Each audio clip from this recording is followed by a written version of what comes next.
Thank you very much. Can you hear me okay? Everyone okay? So we were chatting at lunch, and we were chatting about the morning and what had happened and reflecting, and people said, some feedback or takeaways. And they said, what about the four MDs in the middle? And the first thing that came into my head was how young they looked. It was like a boy band.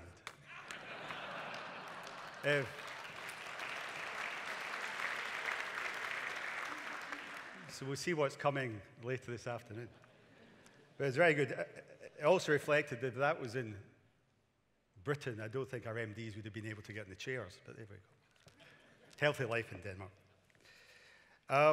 So, as we said, I'm going to have a talk about collaboration around safety and standardization in our industry. I'm also going to make some remarks on the need for collaboration around raising awareness and the importance of oil and gas in fueling world prosperity. Now, this is in the face of strong headwinds against our often called social license to operate, and this is important for us.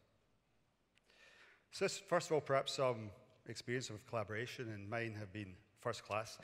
So what seems many years ago, I was the co-chair of Step Change in Safety. It has helped to transform safety performance in the UK North Sea. Now, Step Change in Safety is an excellent example. It's a not-for-profit, member-led organisation which aims to make the UK the safest oil province in the world to work in. Now, it's based on the idea that safety requires collaboration from everyone, including operators, contractors, trade unions, regulators, and the workforce, both offshore and onshore. Now, since its beginnings nearly 20 years ago, the programme has gone from strength to strength, and many of you in this room may have had cause to deal with them. So Step Change works relentlessly to raise safety standards, share good practice, and communicate facts so that no one becomes complacent about staying safe.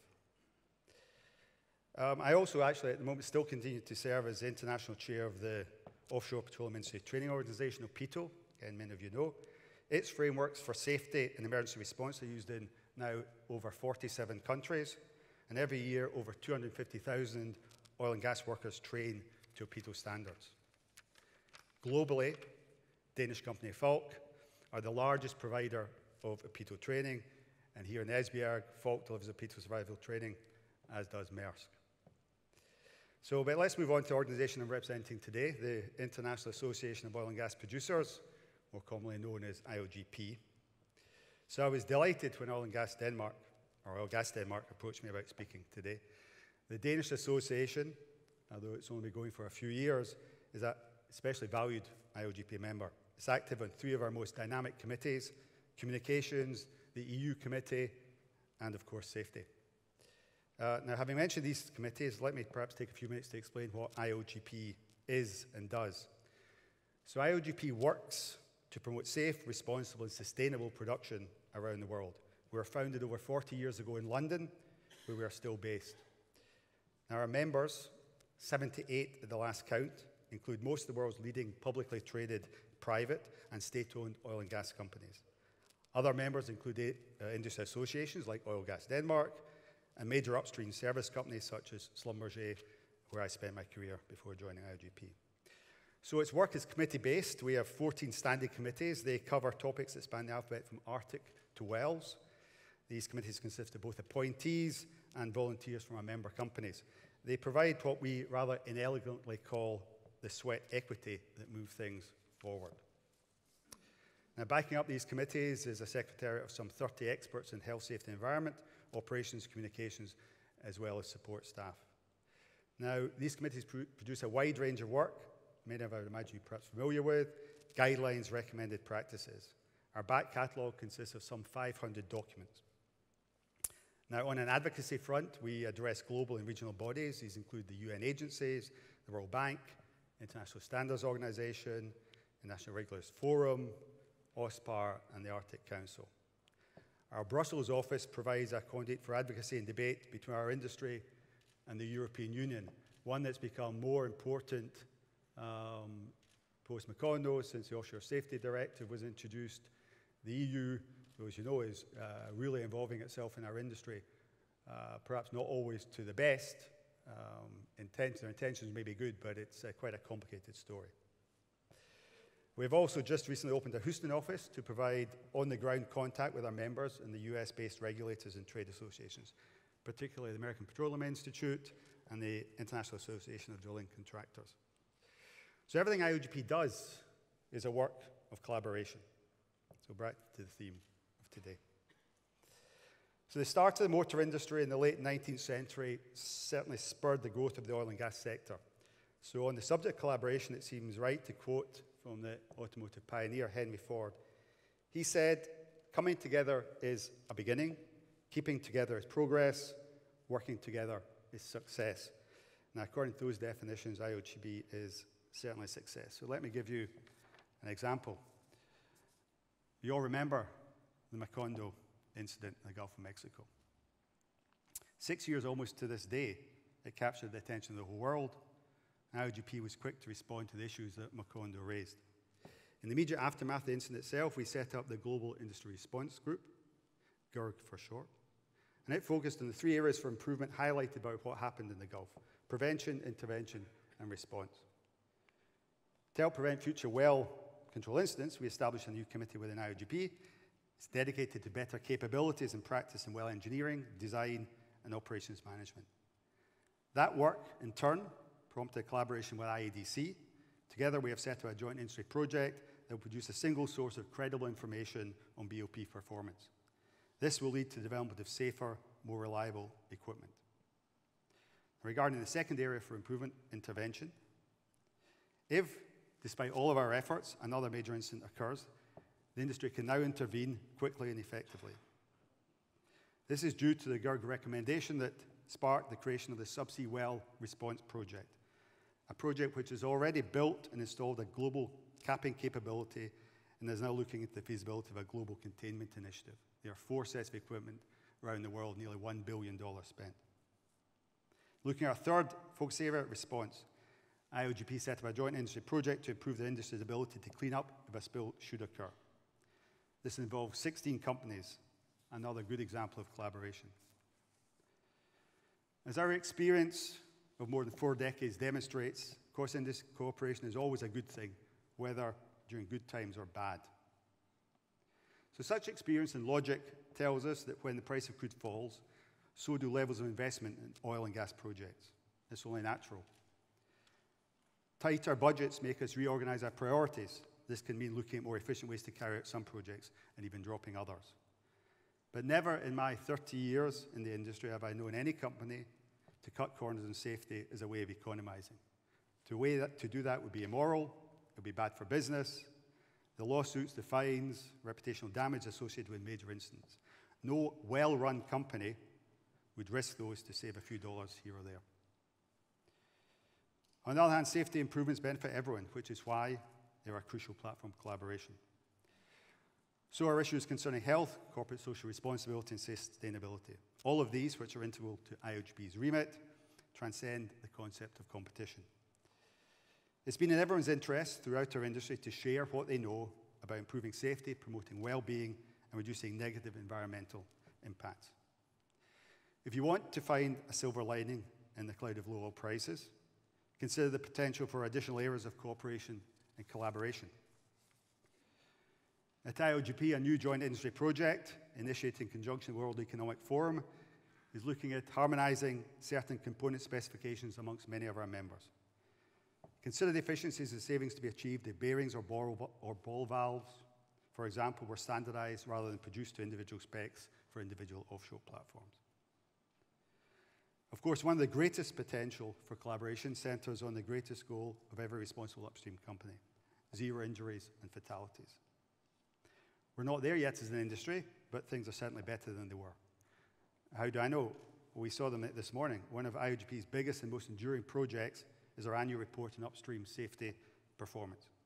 We've been producing it for over 30 years. The most recent edition covered 4.4 billion upstream work hours, reported by 52 companies covering operations around the world. You don't get much more collaborative than that. So having the data is important, but what you can do with it is even more so. For instance, a few years ago, analysis showed us that land transport incidents were becoming a major issue. At IOGP, we focused on this. As part of the process, we identified and promoted ways to improve the situation. Following these efforts and their adaptation by many companies around the world, land transport-related fatalities fell from an average of 23 per year before to 6 in 2014. Still too many, but absolutely in the right direction. And last year in the United Kingdom, the Prince Michael International Road Safety Awards recognized this global effort and its achievement. Increasingly and encouragingly, collaboration extending beyond the safety, environmental, and sustainability disciplines. That's because the biggest challenge facing our industry isn't about crude pricing or operational matters. It's more fundamental than that. It's at stake is nothing short of our industry's future.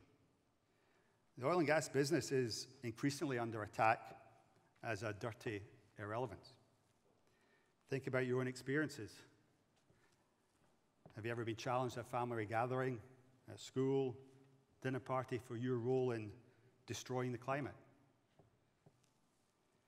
Have you ever tried to explain the realities that will govern the world's energy future and be shouted down by lazy soundbites about leaving it all on the ground and renewables can provide all the energy we will ever need? If that's the case, you understand what we're confronting. It's a genuine risk that, as an industry, we can lose our often termed social license to operate. To seek to avoid that and to expand and extend our social license, IOGP has embarked on a new era of collaboration. Internally, we call it Making the Case for Oil and Gas. It's a global message based on 5 key messages.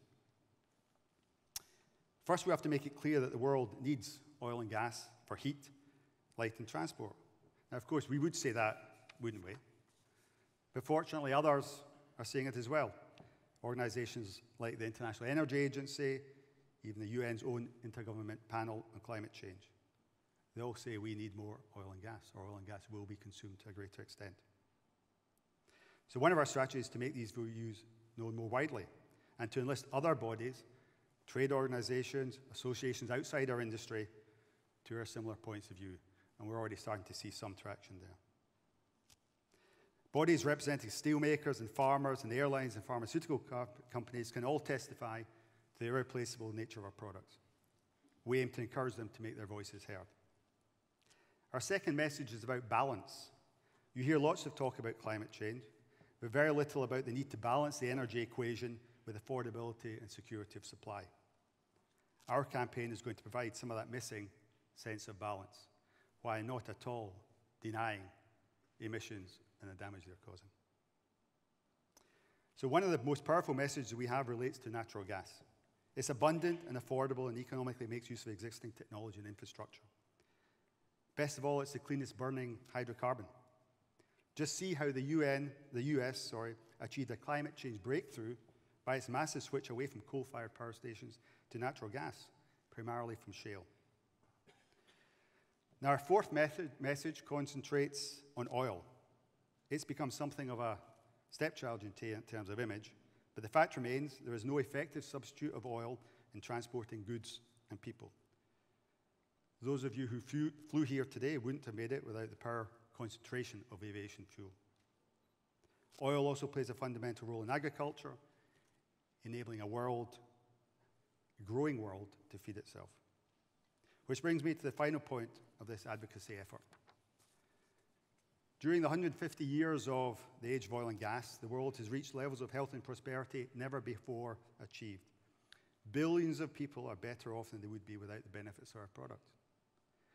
To retain these unprecedented standards of living and to enable progress among the half of humanity that doesn't have our advantages in Europe and North America will require enormous investment in oil and gas exploration, production, and infrastructure. So that's the core of IOGP's campaign.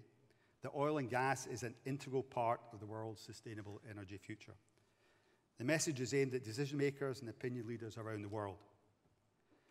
Given limited budgets, of course, its success will rely on collaboration on a huge scale. My IOGP members and through alliances with the wider industry, outside bodies, and the media. and we're working on this now. We don't expect to change global opinion overnight or in the next few years, or the next few months, or even in a year. But in a disciplined, organized, cost-effective way, we do want to ensure that our industry becomes a recognized part of the debate and has so far been dangerously one-sided. I say dangerously because the world's energy future is at stake, and we've been losing the argument by default. It's only by working together, collaborating on this most important topic of all, that we can make a difference. To return to the main theme of this conference, if we don't succeed in this communications effort, we won't have an industry to operate safely in. In the months and years ahead, I hope you and your companies will help to spread the messages that IOGP has crafted and is promoting on your behalf. So now, as part of this collaborative crusade, I welcome your ideas and questions. Thank you very much.